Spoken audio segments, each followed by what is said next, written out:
Hi అండి, నమస్తే. నా పేరు Ambika. Welcome back to Vinny చేతి వంట. ఈరోజు విన్నీ చేతి వంటలో గోధుమ పిండి బెల్లంతో ఒక స్వీట్ రెసిపీ చేసి చూపిస్తానండి. బోండాల రెసిపీ. మరి వీటినైతే పిల్లలైనా పెద్దలైనా భలే ఇష్టంగా తినేస్తారు. చాలా సింపుల్గా కూడా వీటిని మనం తయారు చేసుకోవచ్చు. ఒకవేళ పిల్లలు స్కూల్కి వెళ్ళి ఇంటికి వచ్చేసరికి ఇవి చేసి పెట్టినా భలే ఇష్టంగా తింటారండి. చాలా సింపుల్ అనమాట ఇవి తయారు చేసుకోవడం. వీడియో అయితే ఎక్కడ స్కిప్ చేయకుండా చూసేయండి. మీరు కూడా ఇంట్లో పర్ఫెక్ట్గా వీటిని తయారు చేసుకోవచ్చు. వీటిని మరి ఎలా తయారు చేసుకోవాలో చూపిస్తాను. ముందుగా ఒక బౌల్ తీసుకుని దానిలోకి 1 కప్పు గోధుమ పిండిని వేసుకోవాలి. ఈ బోండాలు అనేవి గోధుమ పిండితోనే బాగా వస్తాయండి. ఇది ముందుగా ఒకసారి పూర్తిగా జల్లించేసుకోవాలి. ఇలా జల్లించుకోవడం వల్ల తరకులు కానీ ఏమన్నా పీచు ఉంటే బయటికి పోతుంది. ఈ విధంగా జల్లించేసుకున్న తర్వాత నేను ఇక్కడ 1 కప్పు వరకు, ఒక చిన్న కప్పు వరకు బెల్లాన్ని తురిమి వేసుకున్నాను.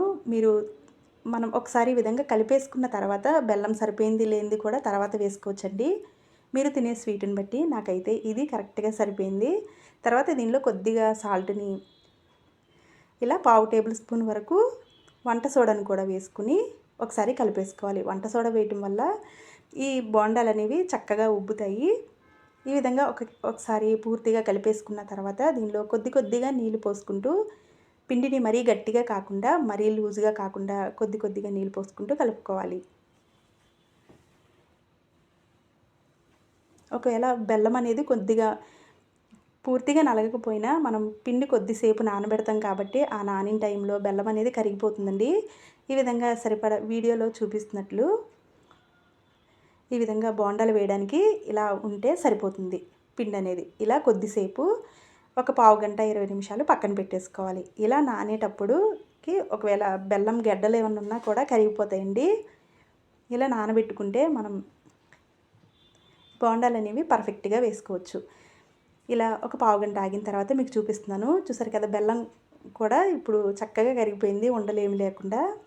మళ్ళీ ఒకసారి పూర్తిగా కలిపేసుకుని స్టవ్ మీద ప్యాన్ పెట్టుకుని డీప్ ఫ్రైకి సరిపడా ఆయిల్ వేసుకోవాలి.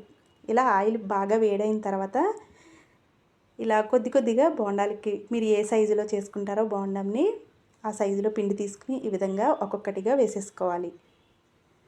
ఆయిల్ అనేది ఒకసారి బాగా హైలో వేడైన తర్వాత మీడియం ఫ్లేమ్లోకి మార్చుకుని ఇవి బోండాలాగా వేసేసుకోవాలి.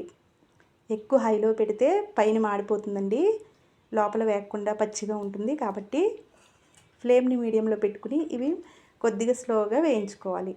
ఇలా వేసిన వెంటనే పైకే వచ్చేస్తాయండి. ఇలా పైకి వస్తే కనుక మనం కలిపిన పిండి వేసిన వంట సోడా కూడా కరెక్ట్గా సరిపోయినట్లే. ఇలా వేసిన వెంటనే కలపకుండా ఒకవైపు మంచి కలర్ వచ్చిన తర్వాత మరోవైపుకి తిప్పుకుంటూ ఈ బోండాల్ని మనం ప్రిపేర్ చేసేసుకోవాలి. మరి కొద్దిగా కలర్ వచ్చిన తర్వాత వీటిని తీసేసుకోవాలండి.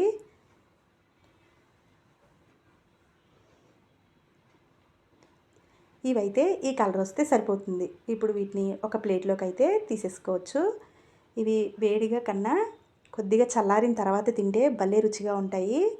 చూసారు కదా, ఈ కలర్ వస్తే సరిపోతుందండి. వీటిని ఒక ప్లేట్లోకి తీసేసుకుందాం.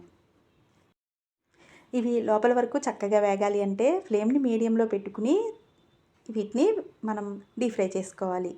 ఇలా మొత్తం అన్నీ ఒక ప్లేట్లోకి తీసేసుకున్న తర్వాత మిగిలిన పిండిని కూడా ఇదే విధంగా బోండాల్లాగా మనం రెడీ చేసేసుకుంటే బెల్లం గోధుమ పిండి బోండాలు అయితే మనకి రెడీ అయిపోయినట్లేనండి. మరి మీరు కూడా ఇదే విధంగా తప్పకుండా ట్రై చేయండి. ఈ బోండాల రెసిపీ మీరు కూడా ఇంట్లో తప్పకుండా ట్రై చేసి మీకు ఎలా వచ్చిందో కింద కామెంట్ చేయండి. వీడియో నచ్చితే లైక్ చేసి మీ ఫ్రెండ్స్కి రిలేటివ్స్కి షేర్ చేయండి. ఇలాంటి మరిన్ని వీడియోస్ కోసం మా విన్నీ చేతి వంట ఛానల్ని సబ్స్క్రైబ్ చేసుకోండి. Thank you for watching.